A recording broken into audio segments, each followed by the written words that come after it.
Père, nous te disons merci pour aujourd'hui. Merci parce que tu nous aimes et tu nous as gardés toute la semaine. Nous te sommes reconnaissants pour ce que tu fais dans nos vies.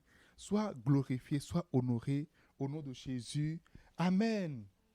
Amen. Alors, ça va, vous avez passé une bonne semaine? Ok, wow. Aujourd'hui, j'ai un message important euh, à partager avec vous. Nous sommes en train de voir le processus et tel que le monde nous a toujours présenté la vie, c'est comme c'est comme ça on dit, le monde c'est juste sorti comme ça d'un ballon, boum, et puis c'est apparu.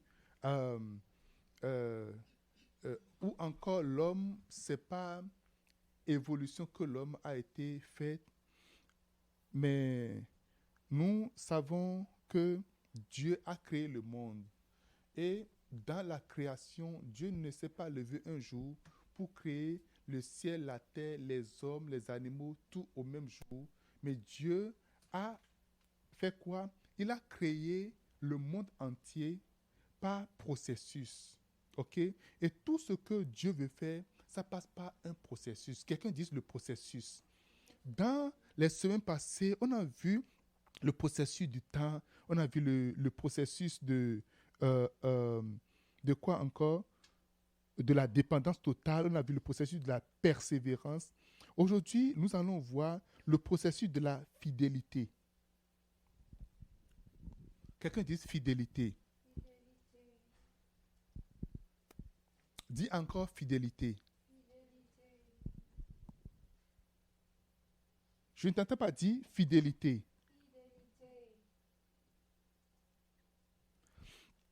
Par définition, la fidélité, c'est la qualité de quelqu'un qui est fidèle, dévoué, attaché à quelque chose. Souvenez bien, attaché à quelque chose. Souvenez également dévoué ou à quelqu'un. Fidélité à un principe. C'est également la qualité de quelqu'un qui est constant dans son sentiment ou dans ses sentiments. Quelqu'un qui est constant dans ses sentiments, ses affections et ses habitudes. Je vais parler plus tard de la loyauté qui est également la seconde de la fidélité, mais ici je vais juste rester dans un cas très précis. Quelqu'un me dise Amen. Et pendant les minutes à venir, nous allons parler de la fidélité sur 3 axes. Dieu, chaque fois quand il veut nous amener à un point, il veut nous amener dans notre destinée. Chaque fois quand Dieu veut accomplir quelque chose dans notre vie, il nous fait toujours passer par le processus de la fidélité. Il veut voir comment est-ce que tu es fidèle, comment est-ce que tu es fidèle.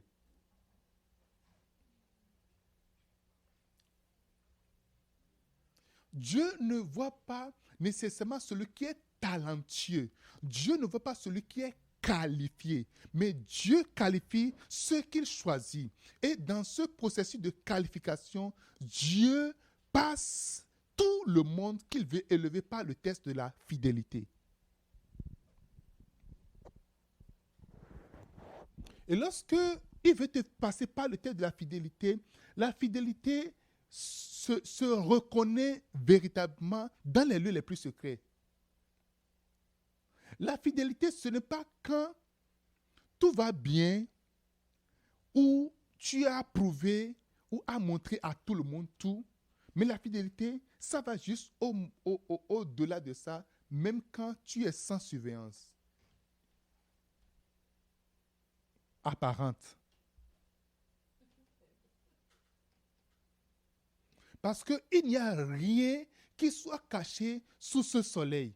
Il n'y a rien du tout qui soit caché. Il n'y a rien que nous faisons qui n'est pas vu par quelqu'un ou par Dieu.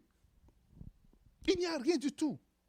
Tu peux te dire que tu es en train de cacher quelque chose, tu es en train de faire quelque chose. Mon frère, si tu es un vrai chrétien véritablement, tu sauras que tu n'es en train de cacher rien. Un jour, il y a un homme qui est parti voler avec ses 4 enfants. Et il a dit aux enfants, nous allons faire une opération. Et pendant l'opération, toi, tu vas regarder à gauche et toi, tu vas regarder à droite. Toi, tu vas regarder devant et l'autre va regarder par derrière. Si quelqu'un venait, avertir, va siffler seulement. Et lorsque vous allez siffler, je vais m'arrêter.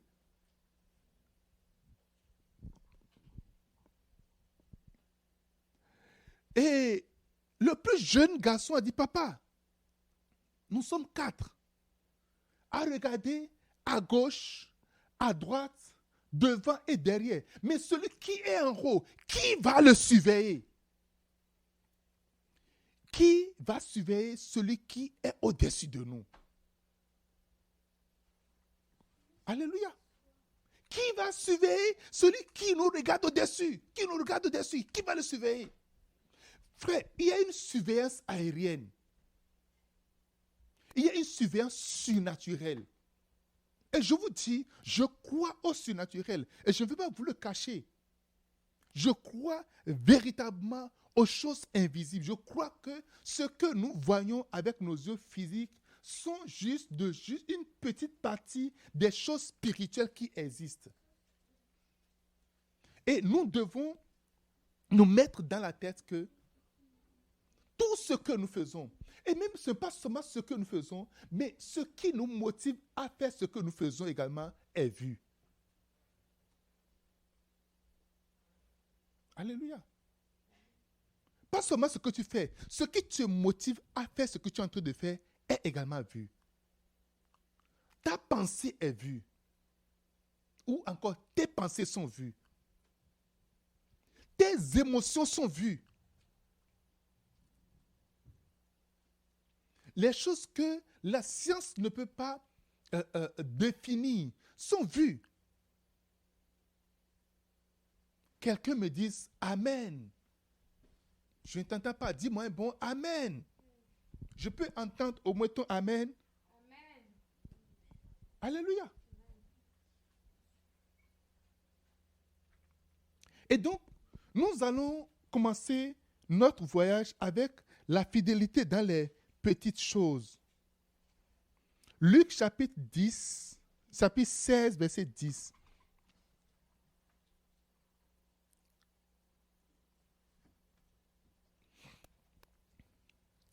Luc chapitre 16, verset 10.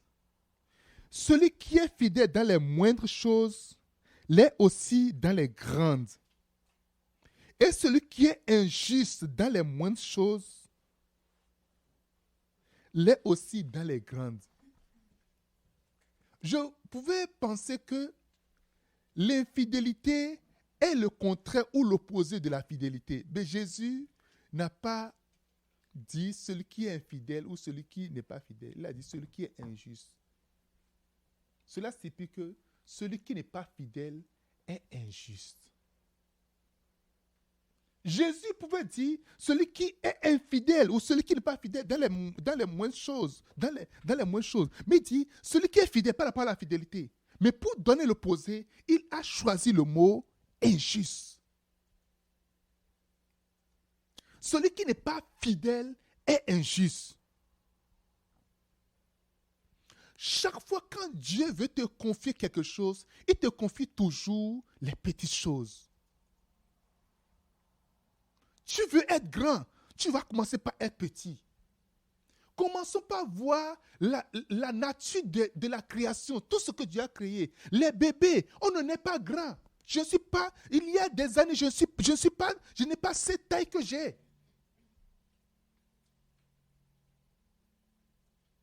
Alléluia.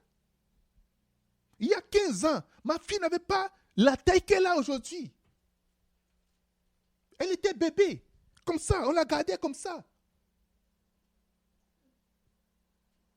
Alléluia. Alléluia. Josué n'avait pas la tête qu'il y a, je ne sais pas, 12 ans, 13 ans passés. Il était également bébé. Et progressivement, il a grandi et jusqu'à devenir ce qu'il est devenu. Dieu te teste toujours en te donnant un petit. Aujourd'hui, ce sont de grands enfants qui jouent, qui font tout ce qu'ils veulent. Mais je vais dire, mais non, c'est quoi ça, Dieu? Qu'est-ce que c'est sur laquelle tu m'as donné? Moi, je veux un pianiste. Et je jette ça à la poubelle. Je dis, ça là, c'est pas un pianiste ça. Et je jette ça à la poubelle. Je suis en train de jeter mon pianiste à la poubelle. Sachez une chose, les petites choses que Dieu te donne, la grande chose, ta grandeur est dans la petitesse des choses que Dieu t'a données. Ce que tu es en train de mépriser aujourd'hui,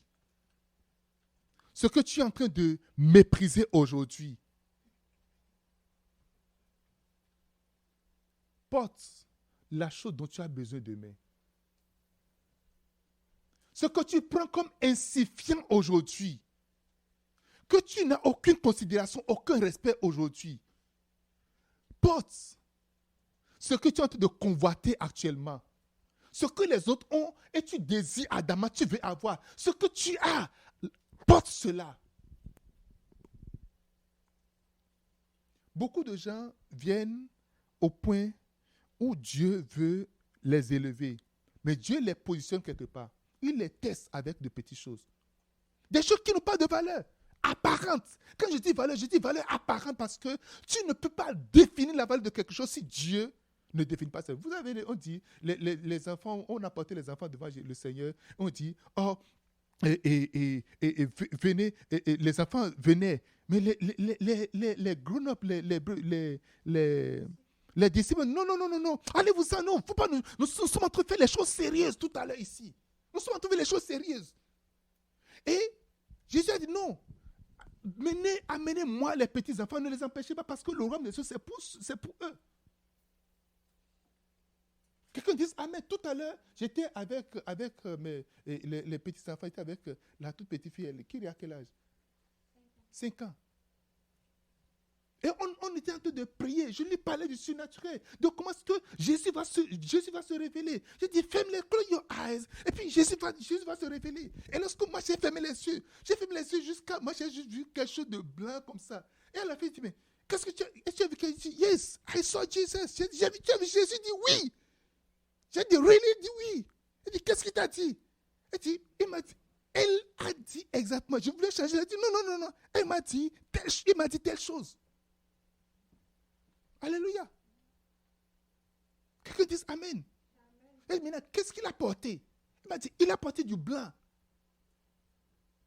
Quelqu'un dit, hey. Dis-moi, hey. J'ai prié pour elle. Et Dieu a ouvert ses yeux. Je savais ce qu'elle est en train de voir. Moi, je n'ai pas vu Jésus face comme ça, son visage là. Je n'ai pas vu ça. Est-ce que tu as vu son... Il dit, oui, j'ai vu son visage. Il était genre, content de moi. Il dit, really? Il dit, oui. Il m'a dit telle chose. Alléluia. Dieu va toujours te donner une petite place pour t'essayer. Il va te donner la qualité inférieure de ce que tu veux. Il va te donner un petit groupe. Il va te donner une petite place avant de t'amener à la plus grande place. Quel est ton comportement? Et comment est-ce que tu fonctionnes avec? Comment tu prends ça? Avec mépris, avec dédain? Ou même, tu ça juste là pour dire non, moi, non. Non. Ce n'est pas respectable. Je veux être digne. Je veux être vraiment digne. Exécutif. Ce n'est pas respectable. Mais Dieu veut voir en quoi, comment est-ce que tu es fidèle dans cette petite chose-là. Et cette petite chose ça peut ne avoir aucune valeur.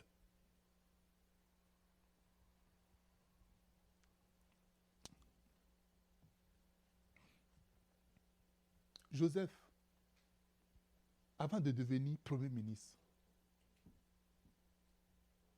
a commencé par être esclave dans la maison de Potiphar.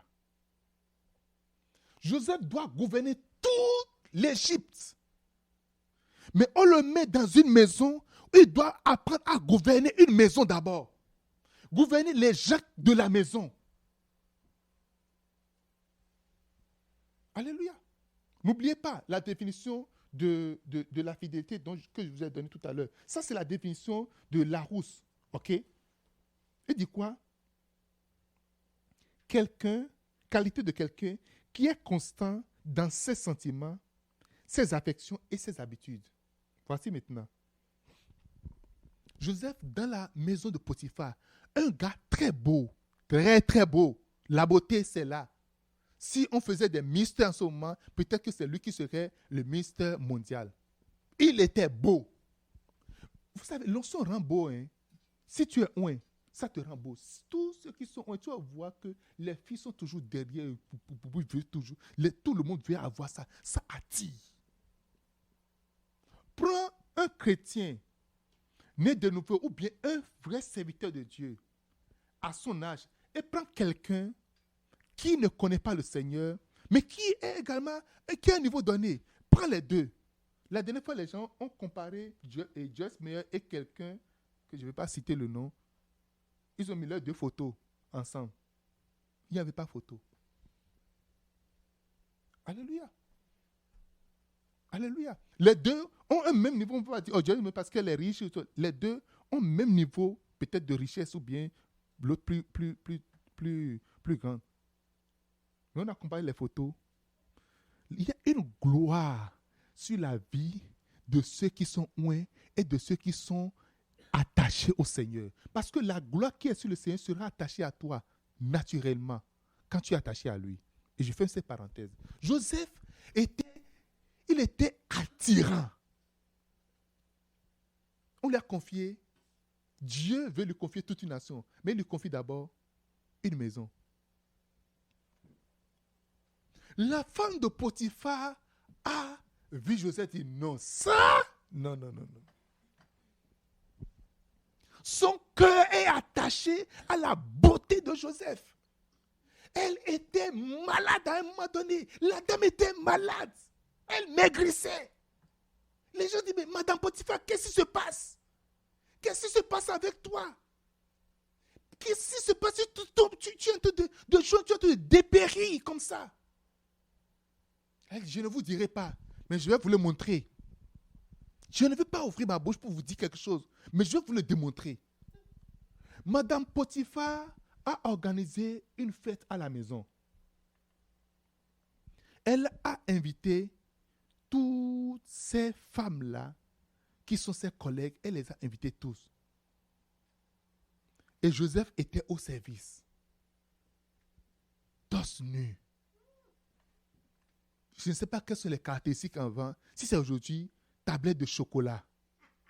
Ce n'est pas le gros ventre comme ça. Tablette de chocolat. Taille, bien taillée. Fine comme ça. Il allait venir. Et les femmes ont dit, mais Madame Potiphar, quel est cet être surnaturel? Quel est cet homme-là, ce jeune homme-là qui a cette beauté extraordinaire dans la maison, qui s'équipe comme ça? Et madame, c'est de ça que je suis en train de vous parler. C'est ça qui est en train de me rendre malade. C'est ça qui fait que je perds de poids jour après jour. C'est ça, c'est la chose, ça. Tout le monde s'est tenu d'accord, vous dit, madame, tu as raison. Alléluia. Alléluia. La femme de Potiphar maigrissait à cause de Joseph. Joseph, c'est cet homme-là que Dieu a décidé d'élever. Dieu a décidé d'amener très haut. Il veut lui confier toute une nation. Si tu es fidèle dans les petites choses, tu serais fidèle dans les grandes choses également. On te confiera les grandes choses. On assume que tu es fidèle dans les petites choses. Alléluia. Alléluia. Non, moi à l'église, je viens juste chanter. Je viens juste balayer l'église. Non, moi à l'église, je viens juste arranger les choses. Moi, c'est juste ça que je fais seulement. Mon frère, continue pas à le faire. Et continue pas à le faire avec intégrité. Fidélité, ça part d'intégrité. Continue pas à le faire. N'arrête pas. Il dit, les petites choses, il faut être constant dans tes habitudes. Madame Potiphar, un jour,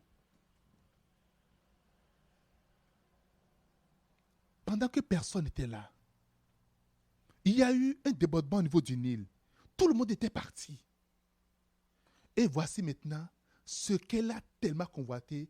Elle se retrouve nez à nez avec Joseph. Elle dit, Joseph, aujourd'hui, tu dois coucher avec moi. C'était la bagarre. Il y avait Joseph a fait un habit. Et pendant que Madame Potiphar discutait avec lui, il lui a laissé l'habit. Il a couru de la maison, torse nu.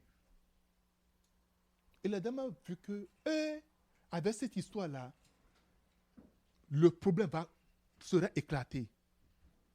Et pour cette raison, elle a commencé à crier, hey, venez voir cet homme que mon mari a amené dans la maison. Il veut me violer. Venez voir. Elle a commencé à crier. Vous voyez ce qui se passe souvent dans les pays occidentaux où le droit de la femme est tellement... c'est à cause des abus. Okay? Je ne dis pas, je ne critique pas ça, parce que les hommes ont tellement abusé des femmes que la balance, généralement, quand il y a d'abus ou quand on veut corriger quelque chose, on ne fait pas la balance, on va jusqu'à l'extrémité.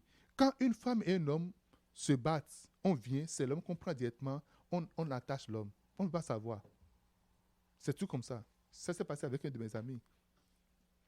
Il ne se battait même pas. Alléluia.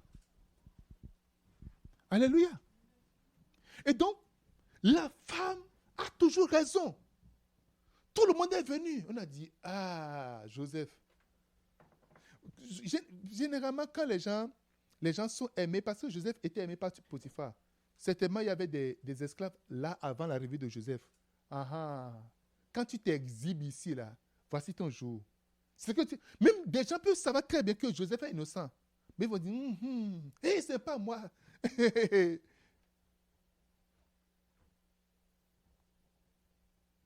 Et Joseph est venu.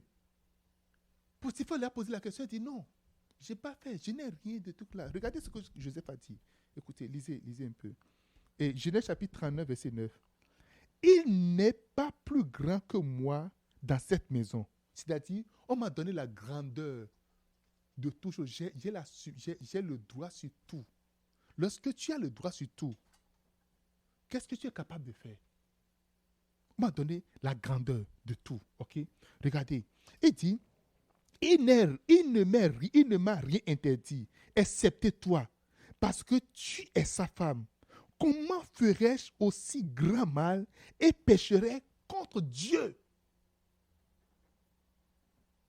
Alléluia. Regardez ce que Joseph a dit. Joseph a bien situé qu'il ne veut pas faire du mal en péchant contre Dieu. Et c'est pour cela, quand on parlait de plus haut, on dit, celui qui est fidèle dans les grandes choses, dans les moindres choses, sera fidèle. Ce qui est injuste, c'est de l'injustice pour lui. Il prend ça comme de l'injustice. Je ne veux pas faire du mal en n'étant pas fidèle envers mon boss. Il n'est pas là, oui, mais je ne veux pas le faire. Il ne sait rien, oui, mais je ne veux pas le faire derrière lui. Il dit non, je ne te touche pas. Joseph savait quel prix ça pouvait, qu'est-ce que ça pouvait lui coûter. Entre parenthèses, vous savez que la prison dans laquelle on a jeté Joseph, c'est la prison du Pharaon. Et donc, personne ne peut sortir de cette prison si ce n'est Pharaon qui donne de l'ordre. Donc, Joseph était parti en prison pour mourir là et que sa mémoire va entièrement disparaître. Sois fidèle dans les moindres choses. Alléluia. Je dis quoi? Sois fidèle dans les moindres choses. Une fois encore, sois fidèle dans les moindres choses. Lorsqu'on dit moindres choses, c'est les choses pour lesquelles on ne te surveille pas, on ne te supervise pas. C'est les choses pour lesquelles tu n'as peut-être personne pour t'encourager, pour même savoir ce que tu es en train de faire.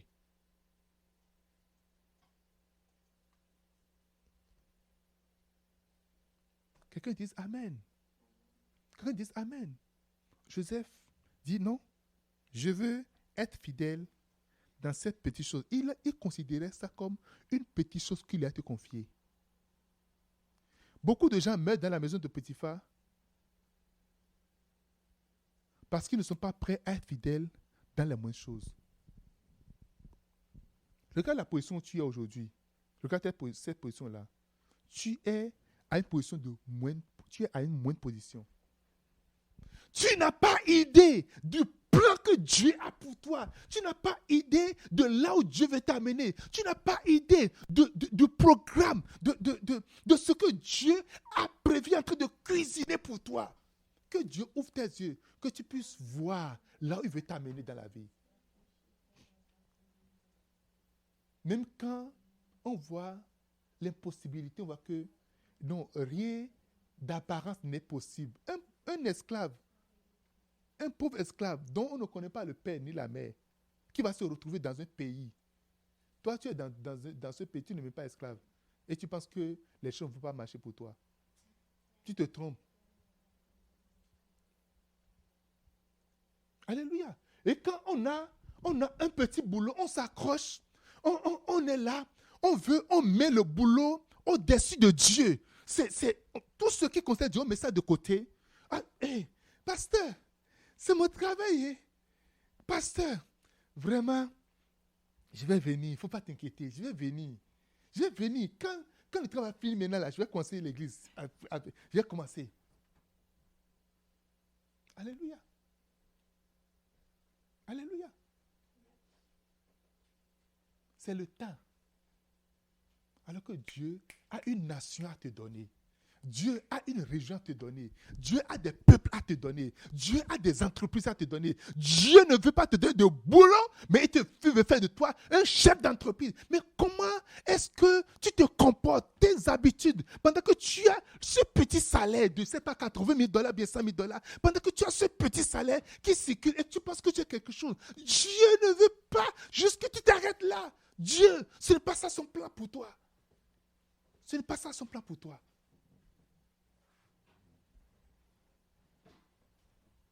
On n'est pas prêt à être fidèle dans les petites choses. On regarde à gauche, à droite, et ça y est. Ça, ce n'est pas de tout commentaire. Les petites choses qu'on te demande de faire, fais-moi juste ces petites choses-là. Oh non, je n'ai pas le temps, je ne peux pas le faire. Et tu attends de grandes choses. Tu n'auras pas. Tu n'auras pas. Le processus de la fidélité, Dieu juste te watch, il te regarde seulement. Oh, pas de problème. Waouh. Ça ne te plaît pas. Hein? Oh, waouh. Encore ça. Oh, waouh. Ce qui est bon chez Dieu, c'est quoi? Dieu ne viole jamais l'intimité de qui que ce soit. Quand tu dis à Dieu, je ne veux pas, il va se retirer. Quand il lit même ton intention que tu n'as même pas la bonté, il va juste se retirer. Oh, il ne veut pas. Il va choisir une autre personne. Dieu a confié le royaume à Saoul. Il dit, conduis-moi ce peuple-là. Conduis-moi ce peuple. Et il a commencé à faire bim, bim. Il a bien commencé. Après, boum, boum, boum, boum. Il dit, oh, arrête. David, c'est là le psaume 80. J'ai trouvé mon serviteur David. Je l'ai oint de mon huile sainte. Le prophète Élie, pendant qu'il faisait la tâche, il a dit à Dieu, Dieu, je suis fatigué. Je veux que vous sachiez une chose. Chaque fois, pour une petite chose que Dieu te confie, et tu penses que tu as quelque chose, il y a plus de 400 autres personnes qui sont capables de faire le travail. Je dis toujours à mon église, regardez, je vais vous dire une chose. Et je vous le dis aussi souvent ici également. Si moi, en paix, je dis, ce que Dieu m'a confié, je ne vais pas le faire là. Il y a quelqu'un de plus jeune que moi, quelqu'un de plus, qui sort de, je ne sais pas, que moi, qui va encore faire mieux que moi. Alléluia. Quand je prends l'œuvre de Dieu, je me dis, c'est une obligation pour moi de le faire. Et quand je ne le fais pas, c'est comme si mon cœur veut se déchirer. Ça a une connexion directe avec mon cœur. C'est que ça a une connexion directe avec mon cœur. Alléluia. Je te vois grandir au nom de Jésus-Christ. Je dis, je te vois grandir au nom de Jésus. Je te vois, on te confie de grandes choses dans le nom de Jésus de Nazareth. Alléluia. Apprends à grandir avec les choses que Dieu te donne. Apprends à prospérer, à grandir petit à petit.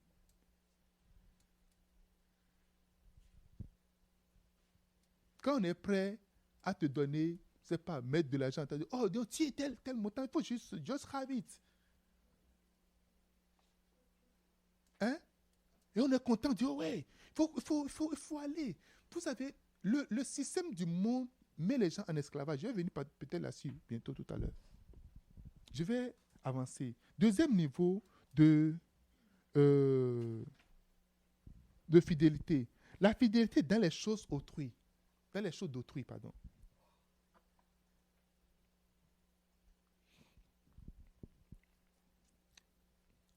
Luc chapitre 12, chapitre 7, verset 12. Donc on continue le verset 10 là, on descend un peu, verset 12. Et si vous n'avez pas été fidèle dans ce qui est autrui, qui vous donnera ce qui est à vous?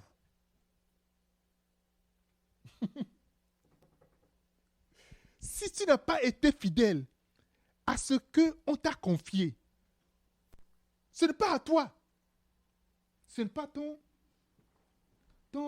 travail.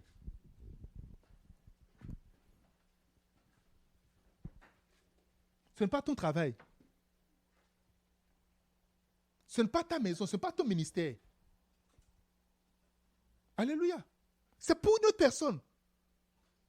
Tu auras toujours la chance. Je ne crois pas à la chance, mais je parle de la grâce. Chaque fois quand Dieu veut t'amener quelque part, il va te confier quelque chose qui ne t'appartient pas, qui est à une personne. Généralement, ce qui est à nous, on s'applique, on se donne tout, on se donne, comment on appelle, tout le temps. On a même la patience pour ça. Mais quand c'est pour une personne, hey, tu n'es même pas prêt et tu me dis, regarde tout ce que tu m'as dit, il n'y a même pas, tout n'est pas complet. Si c'est complet là, appelle-moi.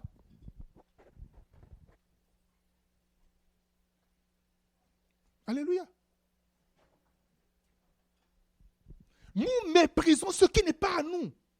Parce qu'on se dit, qu'est-ce que je vais gagner dedans? Mon frère, tu as beaucoup plus à gagner parce que c'est le processus de la fidélité que Dieu est en train de mettre en application en toi comme ça. J'ai vu beaucoup de gens dans les églises. Il dit, évangéliste, prie pour que Dieu me révèle mes dons. Prie pour moi, je suis en train de jeûner 40 jours de jeûne. Je dis, mon frère, ma soeur, dans ton église, qu'est-ce que tu fais? C'est la première question que je pose aux gens. Qu'est-ce que tu fais dans ton église? Ton appel est intégré dans l'appel d'autrui. Ce pourquoi Dieu t'a appelé, c'est intégré à part entière dans ce qu'une autre personne est en train de faire, auprès duquel tu as la chance d'être. D'autres sont vraiment très pressés de dire, oh, I'm going to start my own. Parce que je suis en train de perdre le temps. Tu perds le temps, hein? Tu te trompes.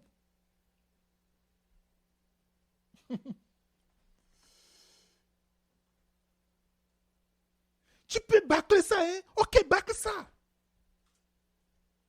Tu peux ne pas mettre tout ton cœur. Non, il ne faut pas mettre ton cœur.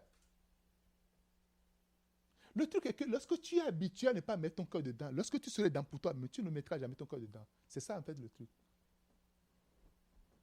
Tu t'en fous de ton environnement, tu t'en fous de tout ce qui se passe autour de toi. Non, je m'en fous. C'est pas, I don't care. C'est pas mon problème. Ok, que ça ne soit pas ton problème. Tu n'es pas prêt à faire extra dans du travail. Tu n'es pas prêt à faire de temps supplémentaire. Ok, ne le fais pas.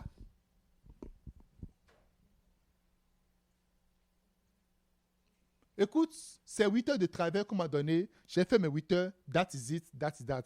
Et moi, on m'a dit de faire juste les affiches. J'ai fait les affiches. L'autre qui a fait quelque chose, je vois qu'il y a quelque chose qu'on peut améliorer. Non, ce n'est pas mon problème, c'est lui. Et puis, c'est lui qui va rendre compte. Ça ne fait pas un problème. C'est ce qu'on m'a demandé qu'on a fait. Je vais te dire une chose. généralement, en réalité, ce n'est même pas ce qu'on t'a demandé. Ta bénédiction ne viendra pas de ce qu'on t'a demandé réellement. Ça va venir de l'extra. Ça va venir de ce que tu as innové. C'est de là que ça va venir.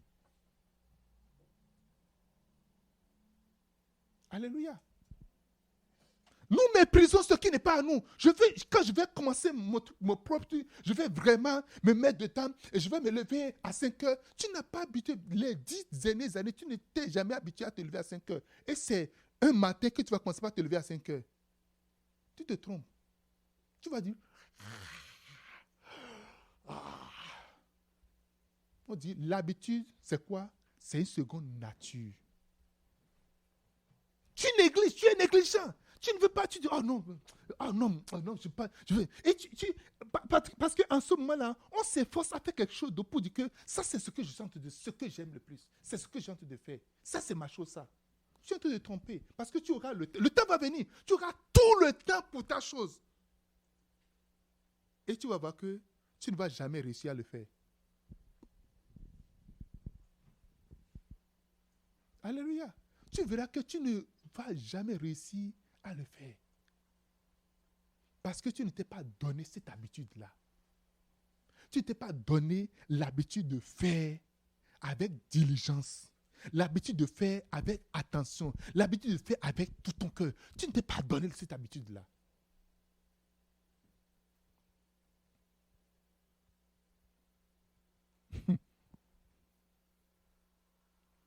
L'histoire de ce mauvais, l'histoire de cet économe n'est pas un bon exemple à parler. Parce que ce que je suis en train de dire, si nous retournons, on remonte encore. Est-ce que vous voulez que nous remontons en haut? Restons dans Luc chapitre 16 là. Luc chapitre 16. OK? Luc chapitre 16.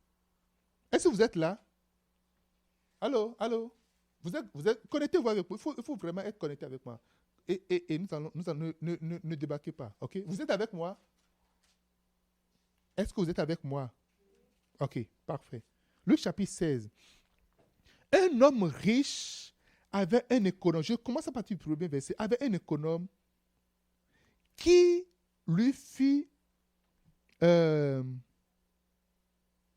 dénoncer comme dissipant ses biens. OK? On a bien décrit que le gars, il dissipe le bien du boss. OK? Il l'appelait et dit, qu'est-ce que j'entends dire de toi? Rends compte de ton administration, car tu ne pourras plus administrer mes biens. L'économe dit en lui-même, que ferai-je?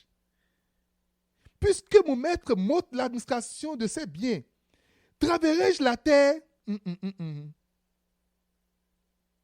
Mendier? J'aurais honte.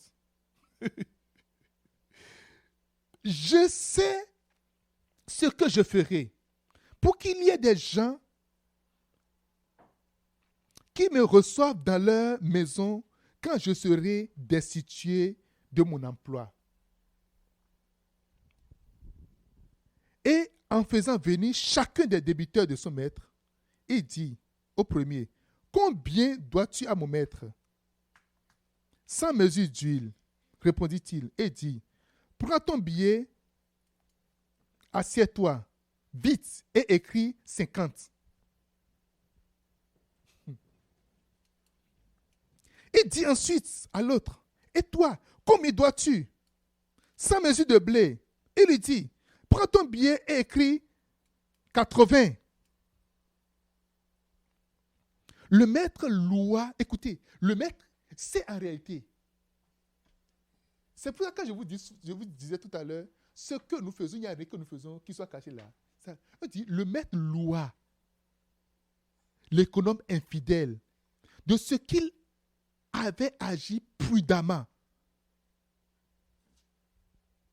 Lorsqu'on parle de la fidélité des choses autrui, c'est agir également prudemment. Jésus, je ne vais pas continuer, et c'est à la fin maintenant, là, à la fin, le verset 12, il dit, si vous n'avez pas été fidèle dans les choses à autrui, qui vous donnera ce qui est à vous? C'est là Jésus qui a donné une conclusion. Ça fait partie des conclusions de Jésus-Christ. Et le mot de fidélité qu'il a te parlé ici, c'est la prudence. Tu agis prudemment. Pour les choses d'autrui, on n'est pas prêt à agir prudemment. Ce qui est à autrui, on n'est pas prêt à agir prudemment. On n'a aucune prudence. Cet économe a été loué à cause de la prudence, à cause de l'intelligence qu'il a appliquée. Parce que généralement, ceux qui doivent de l'argent ont du mal à payer. Ils ont du mal à payer. Il a fait discount, il a fait remise de dette. Au moins, le maître va avoir 50% de ce qu'on lui doit. Et lui-même, il ne va pas chômer parce que les gens vont lui être reconnaissants. Parce que ça, les gens vont lui être reconnaissants à vie.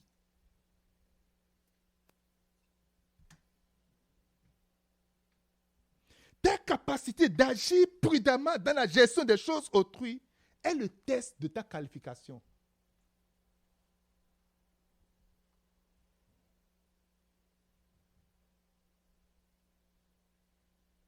Alléluia. Ta capacité d'agir prudemment dans les choses à autrui est un test pour te qualifier dans le processus de fidélité.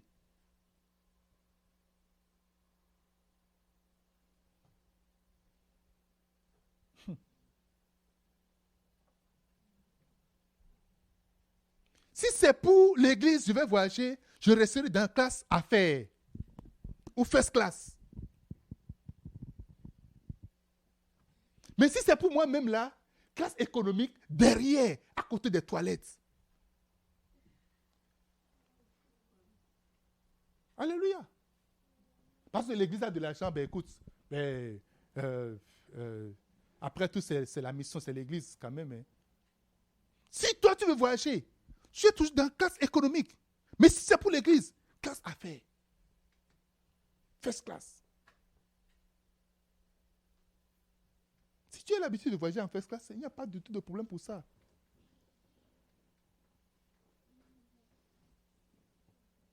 Puisque c'est pour ça, alors on peut faire ceci. Mais si c'est pour moi-même personnellement, là je peux serrer, je peux dire, ah ben, je vais serrer, on va économiser, on va essayer de faire ceci, on va essayer de faire... Tu n'agis pas prudemment pour les choses autrui. Tu ne prends pas soin. Tu ne vois pas, tu ne vas pas dans les détails. Non, moi je ne veux pas aller dans ces détails. Non, c'est pas... Mais pour toi, tu peux aller dans les détails.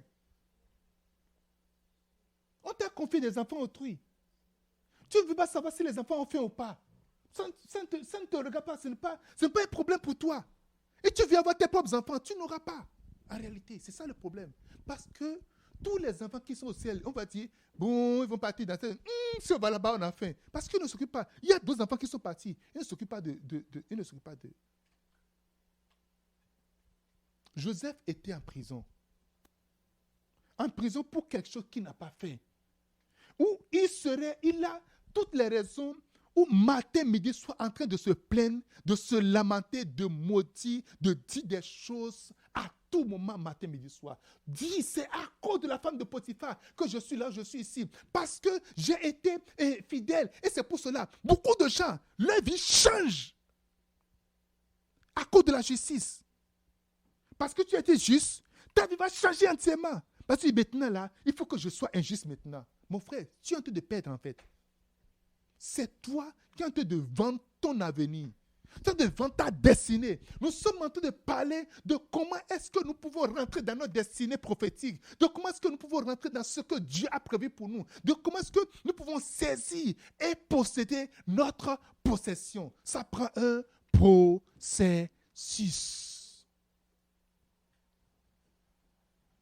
Quelqu'un dit processus.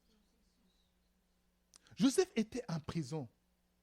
Il n'a pas dit, il faut que je pense à moi. Après tout, eux aussi sont dans leur pays. Moi, je suis l'esclave. Il n'a pas commencé par chercher des contacts pour retourner dans son pays, aller voir son père. Il avance. Est-ce que tu es prêt à suivre le processus? Voici Joseph maintenant qui vient en prison.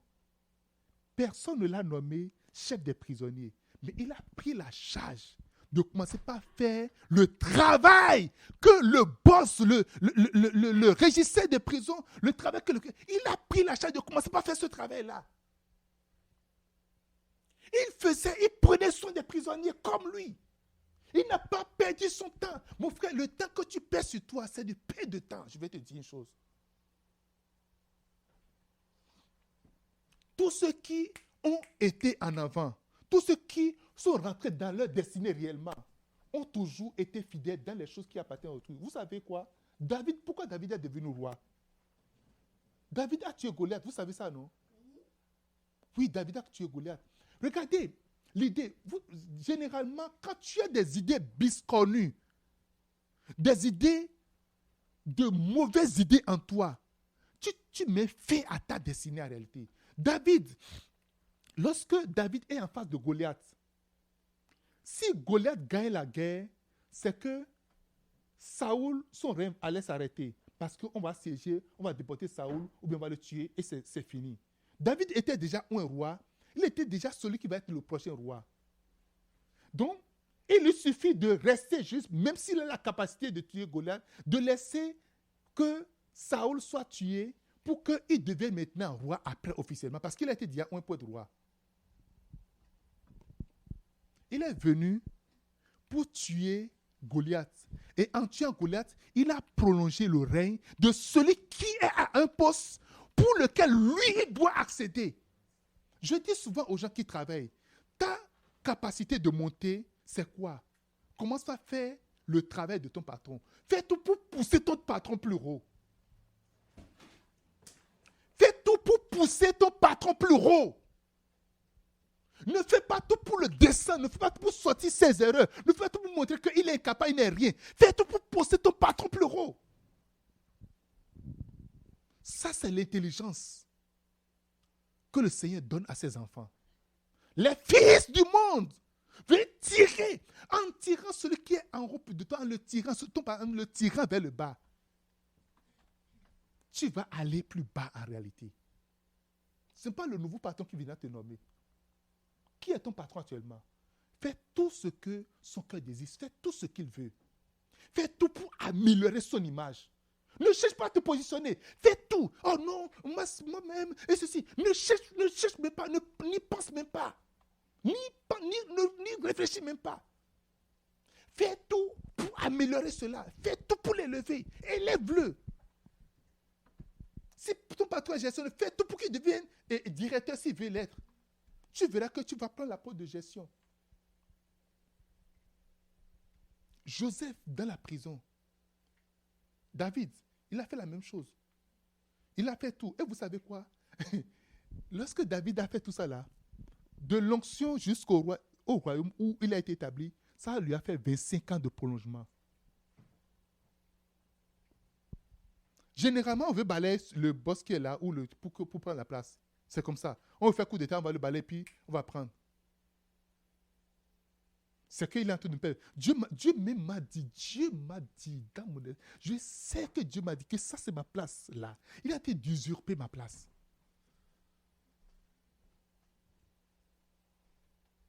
Alléluia. Arrange-le. Embellis-le. Embellis-le. Quelqu'un dise Amen. Quelqu'un dise Amen. Tous ceux qui sont mes boss, j'ai toujours fait tout ce qu'il faut pour que leur vie soit meilleure. Regardez, ils n'ont même pas besoin. Le truc est que ne montre même pas que tu es en train de faire quelque chose. Parce que la Bible dit, quand nous avions fait tout ce travail-là, que nous disons, nous sommes des serviteurs inutiles. Quelqu'un me dise un bon Amen. Parce que la capacité ou les skills que tu vas ramasser, que tu vas avoir en faisant les choses, c'est à toi en réalité. Les choses ne sont pas transférables. L'habitude n'est pas... Lorsque tu le fais, ça rentre en toi. Quelqu'un dit Amen. Oh, dis-moi un bon Amen.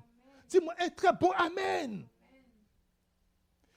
Joseph, dans la prison, ne faisait pas seulement les jobs de son patron. Joseph va commencer par regarder le visage de chaque prisonnier. Est-ce qu'il est content? Est-ce qu'il n'est pas content? Est-ce qu'il a mangé? Est-ce qu'il n'a pas mangé? Il commence par prendre soin au-delà des soins. Et il a réalisé qu'il y avait 2 prisons. Regardez dans une prison. J'ai été déjà prêché dans les prisons une fois déjà. Prison, ce n'est pas une maison où il y a 4 personnes. Ce n'est pas une maison d'arrêt où non, il y a 4 personnes. Non. C'est plusieurs personnes. Mais Joseph a identifié 2 personnes dans la prison où il a vu que le regard, ce n'est pas un regard normal. Il a vu que la manière dont ils sont, joyful et tout ça là, c'est comme il y a quelque chose qui ne va pas. Il est parti. Il n'a pas vu. Hey, ceux-là, c'est vous qui étiez. Il est parti, il n'est même pas jaloux d'eux. Le truc est que tu es jaloux de l'autre. C'est vous êtes au palais. Tu as quoi déjà? Les chansons. Oh, c'est toi qui apporte le pain. Oh,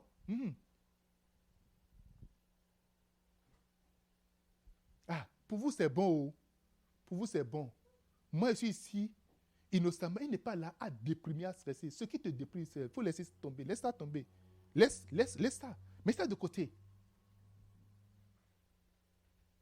Et il alla voir ces gens. Il dit, regardez.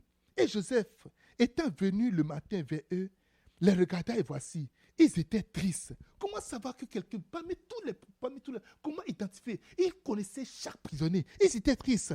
Alors, je suis dans Genèse chapitre 40, verset 6 à 8. Alors, il questionna les officiers de Pharaon qui étaient avec lui dans la prison de son maître, et leur dit, pourquoi avez-vous mauvais visage aujourd'hui? C'est la question qui l'a amené dans sa destinée. Je m'en fous. Ça fait leur problème. Chaque fois quand tu te mets au service, tu travailles pour, tu es au service. Je vais te dire une chose. Tu es au service pour toi. Ce n'est pas pour les autres. Le service que tu rends quelqu'un, ce n'est pas pour la personne. Et regardez tout ce que j'ai fait. Et j'ai fait ceci, et j'ai fait cela. Tu n'as rien fait. Nothing. Tu n'as absolument rien fait. Joseph est parti là-bas pour dire, il dit, regarde, pourquoi est-ce que vous avez l'air triste aujourd'hui? Il était intéressé. Comment, c'est ça. Il était intéressé par leur visage, leur joie et leur peine.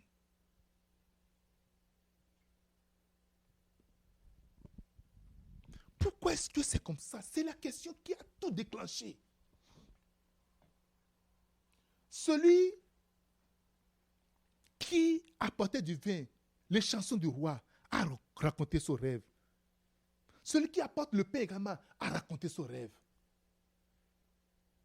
Ce qui s'est passé, je vous ai dit ça une fois, les chansons, celui qui apporte le pain a fait le pain, il a apporté le pain au roi. Et il y avait un caillou dedans. Le pain, le roi voulait manger le pain et puis il a croqué une roche. Il dit, ah! Il vient me lever les dents. Mettez-le en prison, mettez-le au youf.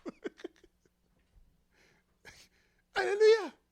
Et vous savez, la pierre là aussi, si c'est une pierre, ce n'est pas plusieurs, si c'est une pierre qui est dans le pain, ça s'est retrouvé exactement là où le roi avait croqué. Il est parti en prison. L'environnement dans lequel tu es, ton environnement va dépendre de ton avenir. Il ne faut pas t'en foutre. Là où tu es là, il ne faut pas t'en foutre. Il ne faut pas t'en foutre du tout. Ça va déterminer là où tu vas venir plus tard. Ton attitude là va déterminer ta destination. Les gens disent ton attitude va déterminer ton altitude. Si tu agis bien, tu vas monter encore plus haut. Si tu es là où tu es, tu es en train de jeûner, tu es en train de prier, il y a quelque chose que tu dois faire que tu ne fais pas encore. Les chansons du roi, lui il a porté le vin et il y avait une mouche qui est tombée dans le vin. Le roi dit, hey, il vient m'empoisonner. Oh youf. La Bible dit, un jour, Joseph les a regardés, mais pourquoi est-ce que vous n'avez pas un bon visage?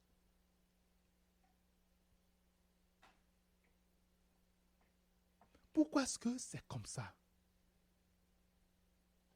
Et on lui a expliqué tout. Et voilà. La suite, vous le savez.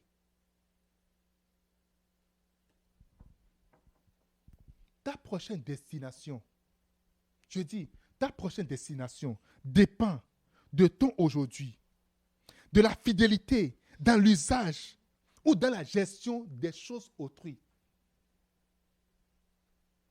Ta prochaine destination dépend de comment tu es fidèle dans la gestion des choses autrui. Ça dépend de comment tu es fidèle dans la gestion des choses autrui. Et n'oubliez pas, la fidélité dont je parle, c'est au-delà de ce que tu m'as dit, je l'ai fait et je l'ai rendu en son temps. Non, c'est au-delà de ça. C'est l'extra. Personne n'a dit à Joseph d'aller questionner des gens pour de les auditionner, pour chercher à savoir comment ils vont. Personne ne l'a demandé à Joseph. C'est ce qu'il a décidé de faire de bien. Alléluia. Quelqu'un dit Amen. Dis-moi Amen. Il s'est mis dans la peau d'un bon gestionnaire. Il se préoccupe, voilà le mot, il se préoccupe véritablement des gens et de même leur behavior,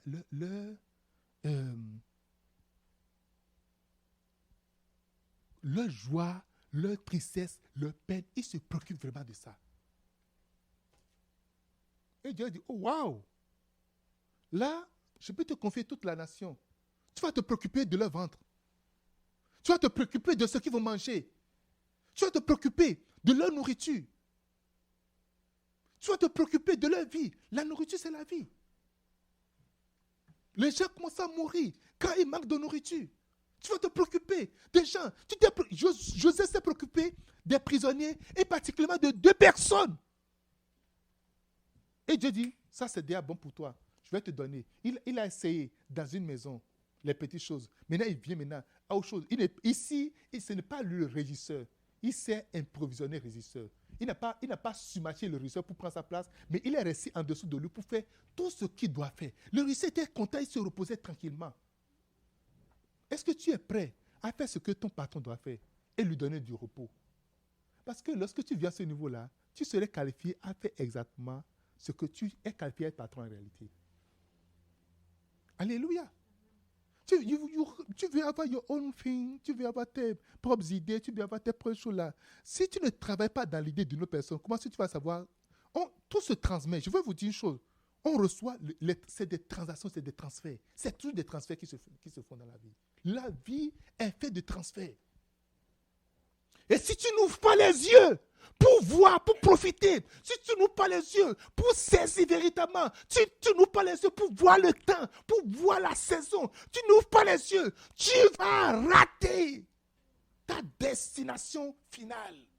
Tu vas tourner à rond, tourner à rond, tourner à rond. Après, tu finis dans la frustration, tu finis tu vas maintenant blâmer tout le monde. Là, tu viens au niveau de commencer à blâmer tout le monde.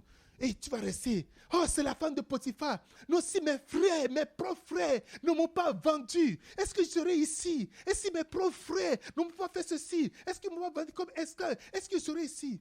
Mon frère, tu vas oublier ton passé sale, ton passé de douleur. Tu vas l'oublier au nom de Jésus de Nazareth. Tu as oublié de dire Amen quelque part. Il te serait bon de dire Amen correctement.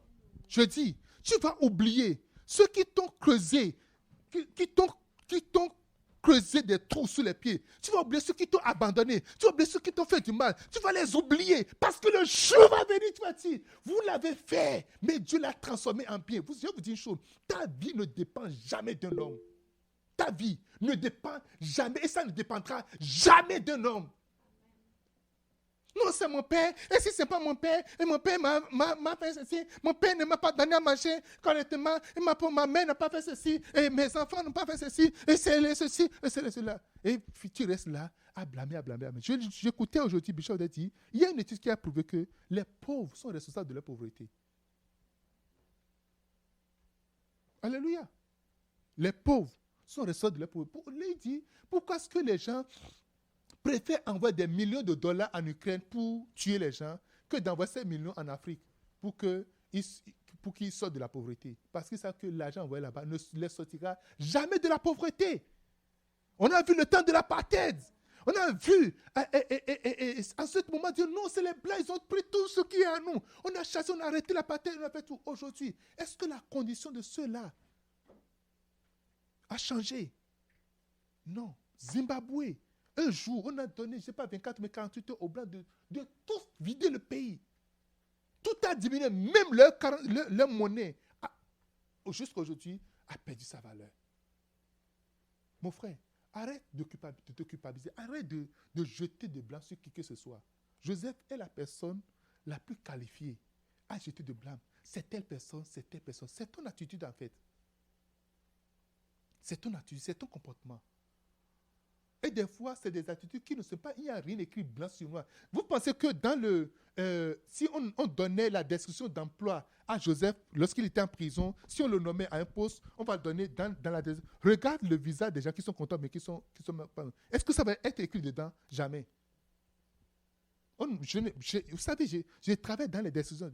Je travaille dedans fully. Je n'ai jamais vu quelque part, en tant que gestionnaire, regardez le visage, est-ce que la personne là est contente? Est-ce que tes employés sont contents? Tu dis, aujourd'hui là, il a remarqué la différence. Alléluia. La fidélité dans les choses autrui. On ne veut pas du tout être fidèle. Non, puisque ça ne m'appartient pas, non, ce n'est pas un problème. Je ne veux pas trop me battre. De toute manière, ce n'est pas mon truc. Je ne veux pas trop me tracasser pour ça. Si c'est pour moi, oui, d'accord. Si ce n'est pas pour moi, oh non. Alléluia. La dernière fois, je travaillais au bureau. Je devais faire un travail et puis, ça m'a pris le temps. J'ai travaillé jusqu'à 3 heures du matin. Je me suis retrouvé à 3 heures du matin et après, j'ai l'habitude de travailler, de longues heures de travail, pas d'habitude. Les amis m'ont dit, écoute, il faut me mettre ça pour prendre des heures supplémentaires, tout ça là. J'ai dit, ok, il n'y a pas de problème, je n'ai pas encore fait, je ne sais pas si je vais le faire ou pas. Mais c'est pour vous dire quoi? Ce que tu fais, parce que moi j'ai bâti un gabarit et je suis maintenant le champion de ça. Nous avons des objectifs et je remplis pleinement les objectifs. Alléluia. J'ai mes yeux, je sais exactement qu'est-ce qu'il fait à quel endroit. Lorsque la chose n'est pas à toi, on a ce piège-là de bafouer, de dire non, je n'ai pas besoin de me battre pour ça, je n'ai pas besoin. Troisième niveau de fidélité, ou bien troisième type de fidélité, fidélité dans les finances. J'ai enseigné plusieurs fois sur les dîmes, les offrandes et tout, mais ce n'est vraiment pas de ça que je vais parler réellement ici. Fidèle c'est vrai que ça fait partie, mais je vais aller. Prenez Agé chapitre 2, verset 8. Agé chapitre 2, verset 8. Agé 2, 8. Agé 2, 8. L'argent est à moi, l'or est à moi, dit l'Éternel des armées. Alléluia. Quand Dieu dit l'argent est à moi, c'est que l'argent c'est à lui. Quand il dit l'or est à moi, c'est que l'or c'est à lui. Et quand je te dis que telle chose m'appartient, c'est que ça m'appartient véritablement. Si ça se retrouve dans ta main, cela ne veut pas dire que ça t'appartient, ça m'appartient. Le problème du chrétien, c'est quoi? C'est mon argent, c'est mon travail, j'ai travaillé, c'est mon salaire, c'est ma rémunération, c'est mon ceci. Je vais te dire une chose. Dieu a dit, l'argent là, c'est à lui, ce n'est pas à toi. Dieu est tellement intéressé par l'argent qui tombe dans ta main. Par n'importe quel moyen que l'argent est tombé dans ta main. Tu as travaillé. Mais j'ai travaillé. Mais tu sais que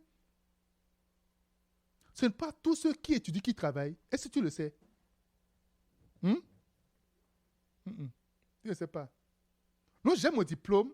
Et de toute manière, j'ai mon diplôme. Et puis, qu'est-ce qui va m'empêcher de travailler? Et puis, je travaille. Et puis, j'ai mon argent. Et puis, c'est correct là.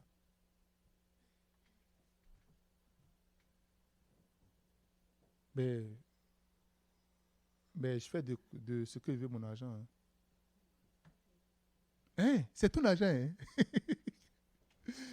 Oh, les rebrouilles d'abord. Que Dieu te pardonne. Il faut dire, Seigneur, pardonne-moi. Dis ça d'abord. Dis, Seigneur, pardonne-moi. Le jour où tu seras privé de l'argent, tu vas comprendre que je n'ai pas le contrôle sur l'argent. L'argent, c'est à Dieu.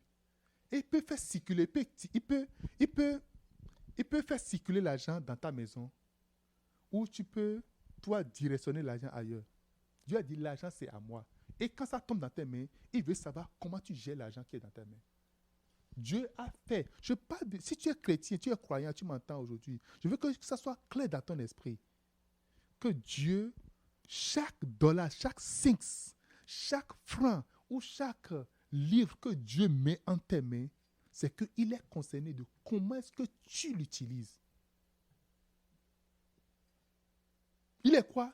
Il veut savoir comment est-ce que tu utilises chaque cents qu'il te remet. Il veut le savoir. Il est très concerné à ça. Il est très, très concerné. Il veille, il regarde ça. Et je vais vous le dire, je vais vous dire pourquoi il regarde ça. D'abord, il a dit que c'est à lui. Donc, c'est à lui. Ce qui m'appartient, tu ne veux pas utiliser ça comme tu veux. Non. Tu vas utiliser comme moi, je veux que tu l'utilises. Et nous devons apprendre ça. Nous devons apprendre que Dieu dit, l'argent c'est à moi, l'or c'est à moi. Et quand il te fait la faveur de faire passer par tes mains, tu dois savoir comment l'utiliser véritablement. Si nous manquons de l'argent, généralement, nous ne savons pas comment utiliser l'argent. Généralement, nous l'avons utilisé mal.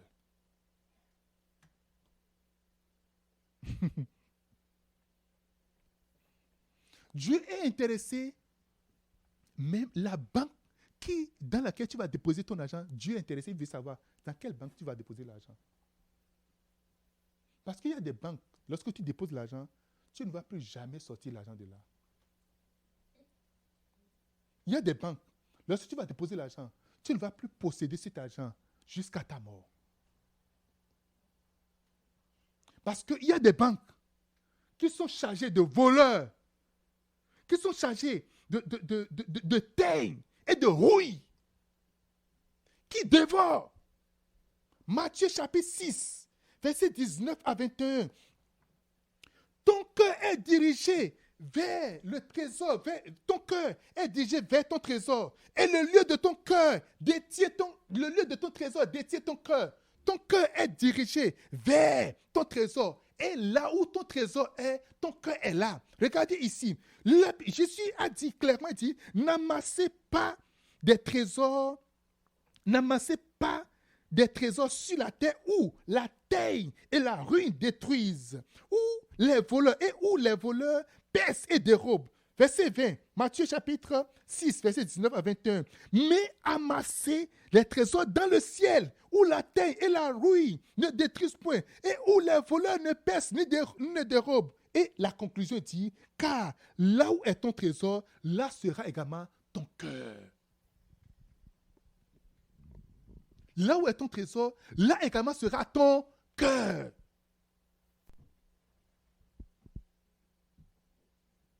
Prends ta carte de crédit, mais ta carte de débit. Et tu vas savoir là où est dirigé ton cœur. Tu vas le savoir vite. Alléluia. Prends ça. Et tu vas savoir tout de suite là où c'est dirigé. Fais les pourcentages et tu sauras là où c'est dirigé. Pour beaucoup de personnes, leur argent est leur trésor. Et Dieu est très sensible à l'usage de notre argent. Dieu est très sensible là où nous directionnons notre argent. Dieu veut savoir, Dieu est très sensible à cela. Dieu est très sensible là où nous directionnons notre argent. Mais pasteur, on va juste mener une vie sacrificielle. Vous savez quoi? Dieu est capable. Je disais à l'église du Bénin aujourd'hui, Dieu est capable de te donner au-delà de ce que tu es en train d'imaginer et de ce que tu es en train de penser. Tu gardes le bout de l'argent comme ça, même si on dit offrande, $2, $5 d'offrande. Alléluia. Le problème d'offrande de dîme, je vais vous le dire aujourd'hui. En réalité, tu n'as jamais pris l'église comme ta chose en réalité. C'est ça. Tu n'as jamais pris l'église comme ta chose. L'église, souvent les gens disent, l'église, ça c'est la business, je mets ça à part. Ça, c'est ces choses-là, c'est à part. Alléluia. La dernière fois, ma fille elle voulait garder son saxophone pendant l'été.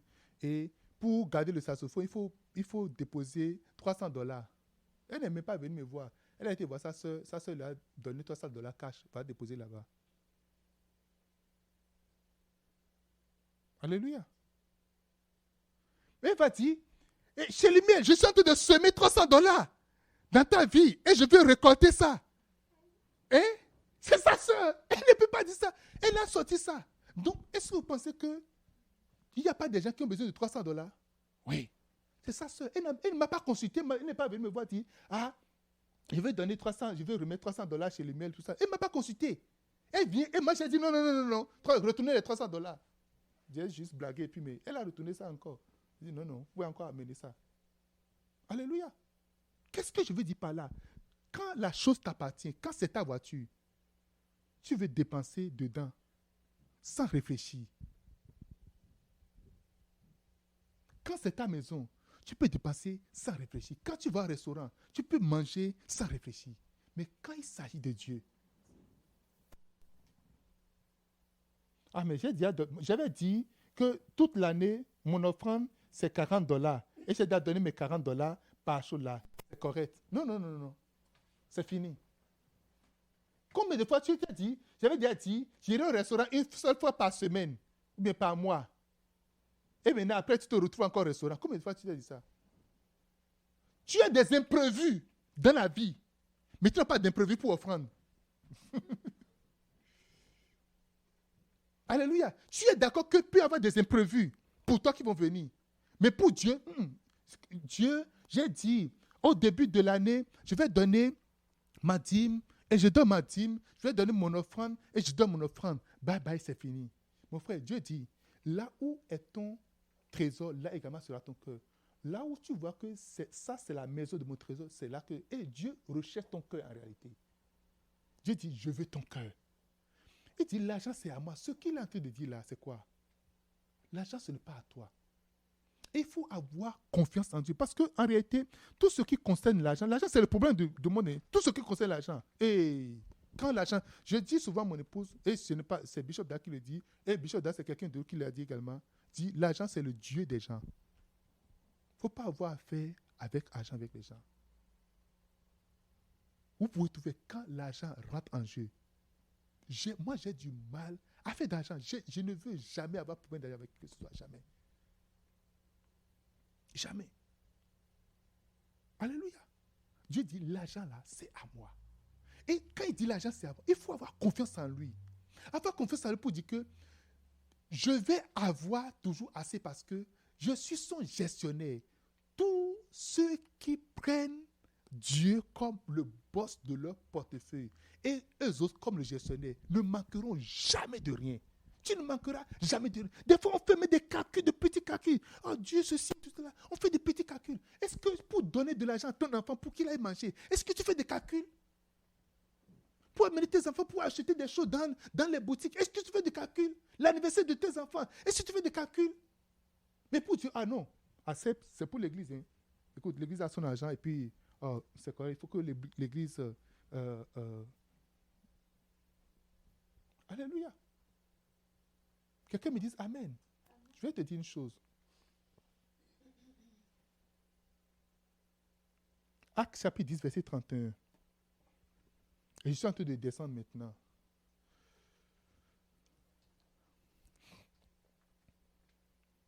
Et dit, Corneille, ta prière a été exaucée.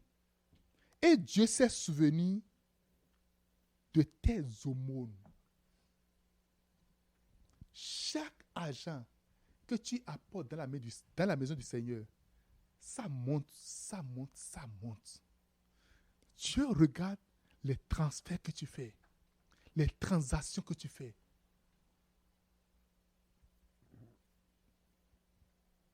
Lorsqu'on parle d'argent dans le royaume, on parle de semences en réalité. On ne parle pas de données. Parce que c'est fou. C'est vraiment fou. Tu ne peux pas recevoir, tu ne peux pas donner la chose dont tu as besoin en réalité. J'ai un téléphone. Et j'ai dit, j'ai besoin de téléphone. Et je vais donner le téléphone. C'est fou en réalité. Mais le principe spirituel stipule que, il dit, donnez, et il vous sera donné. Good mesure. Ce sera entassé.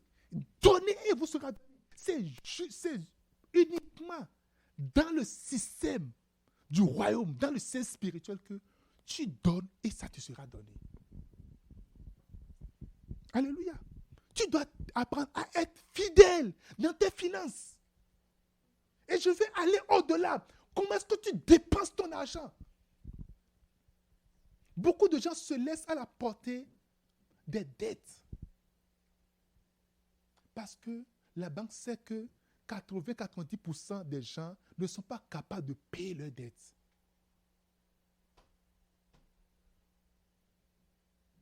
On veut t'endetter, te mettre sous un joug. Et tous ceux qui sont endettés sont incapables. Parce que si tu es endetté, tu es incapable de donner. Tu vas dire, ce n'est pas essentiel de donner. Alors que c'est là, pas seulement à Dieu, je vous avais dit à qui il faut donner. Je vous avais dit ça ici, une fois déjà. Dieu sait que, l'ennemi sait que ce n'est pas là que tu seras béni. Mais il va te barrer le chemin pour te montrer que non, ce n'est pas essentiel. Parce que tu dois, combien de milliers de dollars, et que tu dois payer ces dettes-là. Tout ce qui doit aller vers Dieu, ce n'est pas essentiel. Mais tout ce qui va aller dans d'autres sens là, non, là c'est essentiel, tu peux le faire. Dieu a dit à Corneille, j'ai vu tes offrandes. Je veux que tu saches une chose, tes offrandes sont vues par Dieu. Dis Amen. Tes offrandes sont vues par Dieu. Dis Amen. Tes dîmes sont vues par Dieu. Tes sacrifices sont vus par Dieu. Ton offrande sacrificielle est vue par Dieu. Dis-moi Amen. Alléluia. Alléluia. Ne pense pas que Dieu ne voit pas. Dieu regarde. Et je n'oublie jamais cette image-là. Jésus était debout devant le pot d'offrande. Il regardait, les gens venaient danser, il mettait dedans. Il dansait, il mettait dedans. Il a dit, oh, regardez, cette dame-là, elle a donné plus que tout le monde. Vous venez donner des millions, des milliards. Mais cette dame-là, elle a donné l'essentiel. Vous venez donner les superflus. Mais elle a donné l'essentiel, même le nécessaire, ce dont elle a même besoin pour manger là. Elle est venue donner. Et le Seigneur a béni cela. Tu ne manqueras de rien aussi longtemps que tu seras fidèle dans tes finances. Alléluia. Quelqu'un me dise Amen. Dis-moi un bon Amen. Oh, dis-moi un bon Amen. Dis-moi un bon Amen. Dis-moi un bon Amen. Lorsqu'on a commencé l'église, pendant longtemps, on n'a jamais donné de 10 000 d'offrandes dans l'église. On n'a jamais pris de 10 000 d'offrandes dans l'église. Jamais.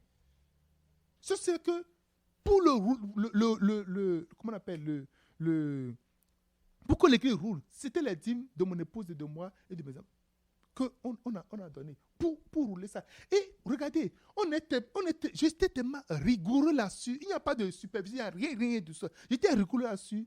Et je dis, oh non, ben écoute, je suis pasteur, je suis sacrificateur. Puisque rien n'est décidé officiellement, je n'ai jamais pris un seul sou, un seul dollar comme ça pour mettre dans ma pauvre du monde. Maintenant, il faut que moi-même je m'enjaillisse. Jamais, jamais, jamais, jamais. Est-ce que j'ai le droit? Oui. Mais je ne l'ai jamais fait. Jamais. Alléluia.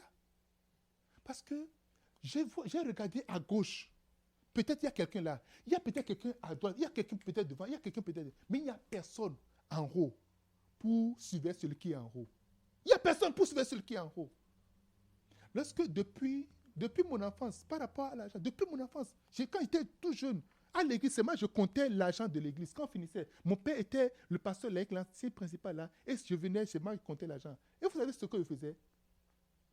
Quand je compte l'argent, et ces gens, et $450, Je prenais de ma poche. J'ai déjà fait offrande et puis dit, mais je prenais de ma poche, je complétais les 50 et ça faisait $500.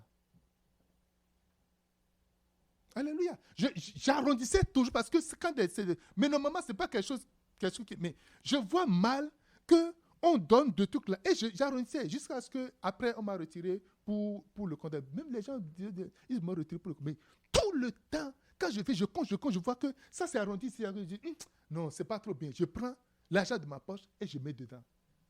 Pendant que je compte l'argent de l'église. Quelqu'un dit Amen. Ton argent, Dieu veut voir comment est-ce que tu gères ton argent. Il y a des gens, leur argent, ça doit aller dans les boissons. Ça va aller dans la vie des prostituées, les filles de joie, parce qu'ils veulent avoir la joie. La joie, c'est dans le Seigneur. Non, tu n'as pas besoin de filles de joie. Non, la joie du Seigneur est ta force. Ou tu vas mettre ça dans la pornographie, t'abonner sur des sites pour voir la nudité des gens et tout. Quand j'étais à l'université, il y avait une fille comme ça. Elle s'est abonnée à des trucs comme ça. Et elle paie très cher. Ces gens-là sont capables de te soutirer tout ton argent. Ils sont juste derrière le truc, de te soutirer tout ton argent. Et là, ça c'est correct. C'est bien, c'est correct. Il n'y a pas de législation, il n'y a rien pour ça. C'est homme qui est parti sur le site. Il y a une fille qui fait quoi? Elle vend l'eau de bain. Elle se lave, elle fait son eau de bain. Et elle vend ça. 2 000 €. 4 000 €. 6 000 €. Et des gens prennent l'argent pour aller acheter ça. Tu n'es pas capable de donner $1 000, 1 000 € pour l'évangile. Tu n'es pas capable. C'est trop. Tu n'es pas capable. Et ça fait que même les églises, les gens sont tellement muselés. Tu n'es pas capable de rester sur la chair. Il y a un pasteur, il est en train de faire appel de fonds à l'église. Un journaliste est parti à l'église, il a filmé. Ils ont juste pris la partie là. Ah voilà, les imposteurs. Ils sont en train de prendre l'argent de tout le monde. Hier, on passait, on a vu, il y a une voyante qui était dans son kiosque là, en train de faire et dire bonne nouvelle aux gens pour prendre de l'argent. Il n'y a personne qui peut filmer ça. Personne. Non, ça c'est correct. C'est pour savoir, si tu es enfant de Dieu, il faut être intelligent. Si c'est ça qui est attaqué, et le monde est en train d'attaquer ça, il faut savoir qu'il y a quelque chose dedans. C'est normal, la fille vient sur les grands chaînes de télé, dit, oh non, c'est mon nom de bain. Je vends mes slips. C'est mes slips que je porte là, que je vends. Je porte ça quelques temps et puis je vends ça. Ça, c'est correct, on peut acheter les slips des filles portées. Qu'est-ce que tu fais de ton argent? En quoi ton argent va? Où est-ce que tu injectes ton argent? Est-ce que tu es fidèle? Il y a des gens qui ont fait une alliance avec Dieu. Je veux être un bâtisseur. Il y a des gens qui ont dit, Dieu, moi, je veux bâtir des églises pour toi. Tout l'argent que tu me donnes, je veux bâtir. Et il ne prend même pas le crédit de ça. Il ne considère pas que j'ai fait quelque chose parce que je suis gestionnaire. Je dis ça c'est pour moi. Ça là c'est pour moi. Et tu prends ça, tu dis que tu me fais quelque chose. Tu me remets tu me dis que tu me fais quelque chose. Tu ne me fais absolument rien. Oh Dieu, j'ai fait ceci. Oh, j'ai fait ceci. Oh, j'ai fait ceci à tel pasteur. J'ai fait ceci. Tu as fait quoi? Si tu ne te lèves pas, tu n'as pas cette force. Je vous ai parlé de cette fille-là qui m'a vu. J'ai dit, écoute, je vais prier pour toi, pour ton projet. Le projet, ça va marcher. Elle était au dernier moment pour réaliser ce projet-là. Elle n'a pas trouvé juste un seul sou. Écoutez, moi, je crois à ma prière. Je crois fermement à ma prière. Je vous assure, je crois fermement à ma prière. Et si ça ne marche pas pour toi, il y a un problème. Alléluia. Et je dis à la fille, écoute, moi je vais prier pour toi. Le ciel va répondre. Moi je ne veux pas exaucer la prière, mais Dieu va exaucer la prière. Et je prends ce lieu où nous sommes à témoin. Il dit, oh, si tu pries pour moi, ça marche, je vais devenir chrétien. J'ai dit, non, I don't care. Je ne prie pas pour que tu deviennes chrétien. Je ne m'attends pas à cela. Je ne m'attends pas à cela. Elle était stressée. Quand les gens sont vulnérables, les gens sont prêts à tout. Si en ce moment, ils sèment quelque chose, elle serait prête à semer. J'ai levé les mains. dans les corridors de l'université.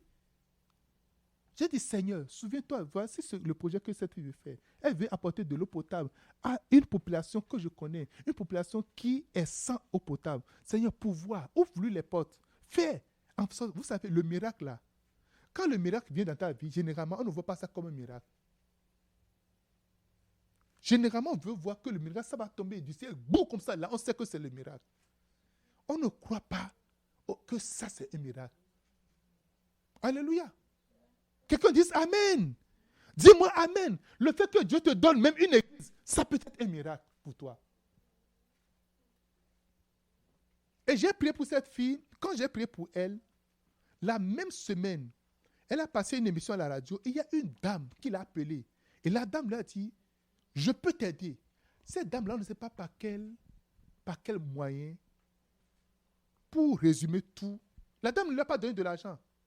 Loin de là. Elle voulait faire un spectacle. La première chose est qu'elle a annoncé le spectacle depuis. Personne n'a acheté le billet. Pour bien, elle a vendu 1 ou 2 billets.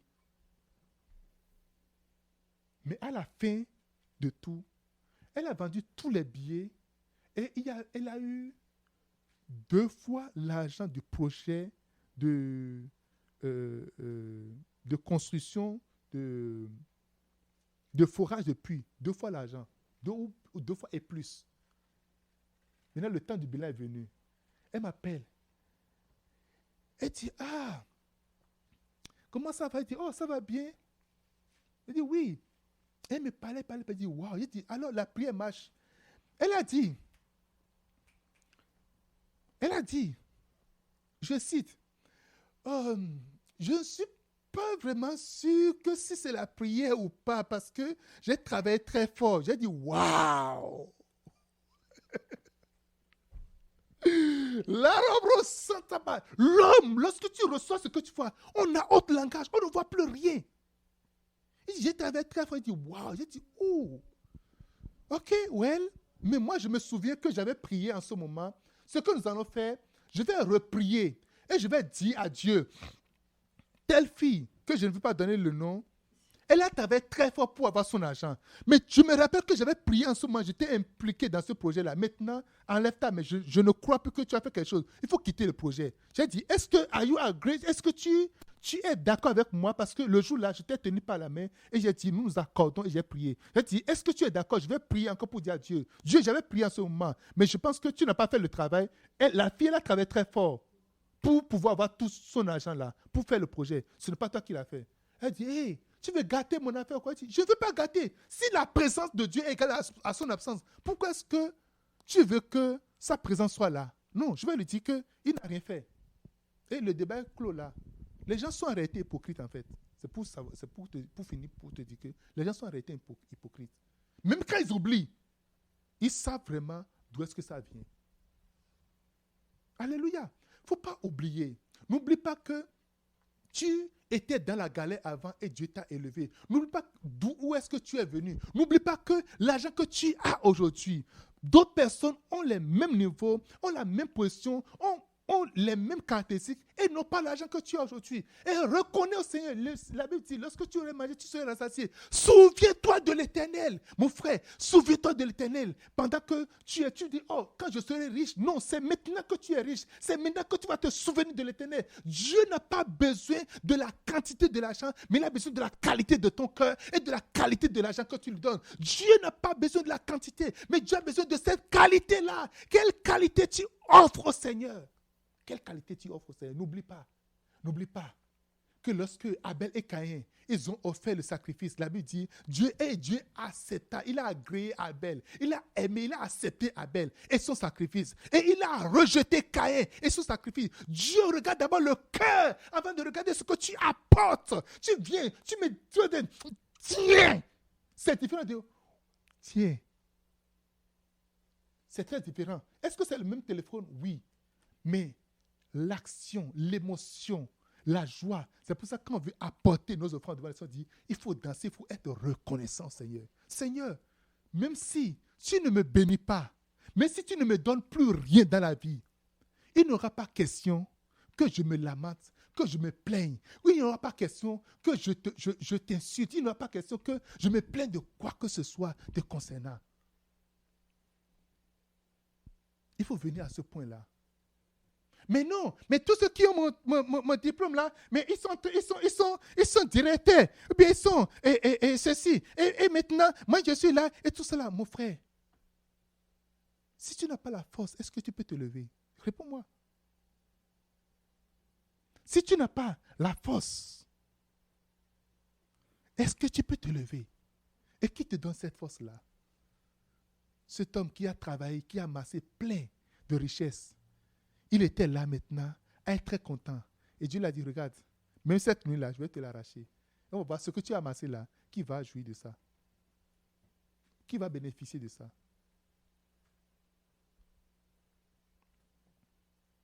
Sois fidèle dans tes finances, dans la gestion de tes finances. Ne jette pas ton argent partout. Ne jette pas ton argent à tous endroits. Il y a des terrains fertiles. Il y a des terrains qui sont tes parcelles, tes terrains à toi. Alléluia. Il y a des terres qui sont à toi.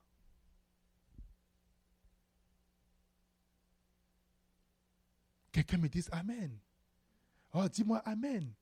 Je ne suis pas spécialiste de gestion financière. C'est ce que je connais que je vais vous livrer. C'est ce que le Seigneur a mis dans mon esprit que je vais vous enseigner.